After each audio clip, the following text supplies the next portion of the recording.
ప్రజాప్రభుత్వం ఏర్పడి 2 నెలలు పూర్తిగా వస్తుందని తెలంగాణ ముఖ్యమంత్రి రేవంత్ రెడ్డి వ్యాఖ్యానించారు. 2 నెలల విజయోత్సవ సభ మొదట మక్తల్లో జరుపుకోవడం సంతోషకరమని పేర్కొన్నారు. మక్తల్ నియోజకవర్గంలో సీఎం రేవంత్ రెడ్డి పర్యటనలో భాగంగా వివిధ అభివృద్ధి పనులకు శంకుస్థాపన చేశారు.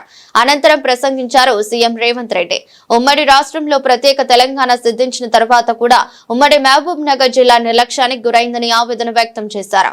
కేసీఆర్ హయాంలో ఉమ్మడి మహబూబ్ నగర్ జిల్లాను పట్టించుకోలేదని తీవ్ర ఆగ్రహం వ్యక్తం చేశారు. కేసీఆర్ పాలనలో జిల్లాకు తీరని అన్యాయం చేశారని ధ్వజమెత్తారు.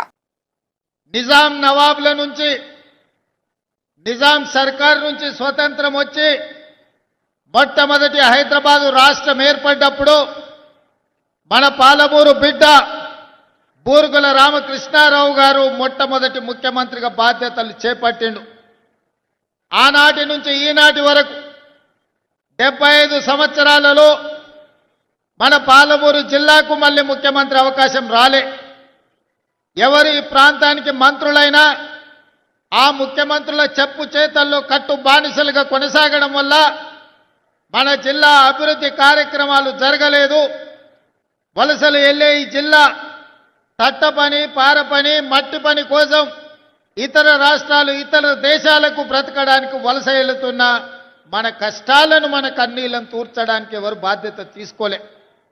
అందుకే ఈనాడు ఈ పాలమూరు జిల్లా అన్నారో ఇవాళ మట్టి పని, పార పని చేసే మన పాలమూరు ప్రజలు ఈనాడు పాలమూరు బిడ్డనే ఆశీర్వదించి తెలంగాణలో అధికారాన్ని కట్టబెట్టిను.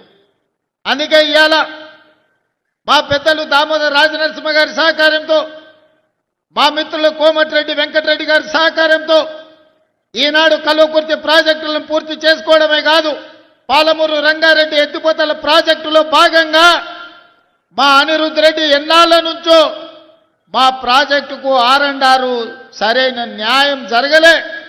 న్యాయం జరగాలి అని అంటే ఈనాడు ఆ ప్రాజెక్టుకు సంబంధించిన ఆర్&ఆర్ నిధులు 100% మంజూరు చేసి ఈరోజు ఆ ప్రాజెక్టును పూర్తి చేసుకోవడానికి మనం అడుగులు వేస్తున్నాం.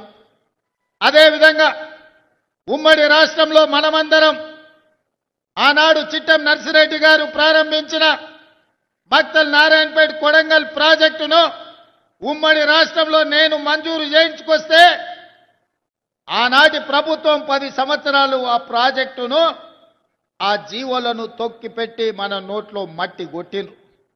ఎన్నోసార్లు అడిగినాం,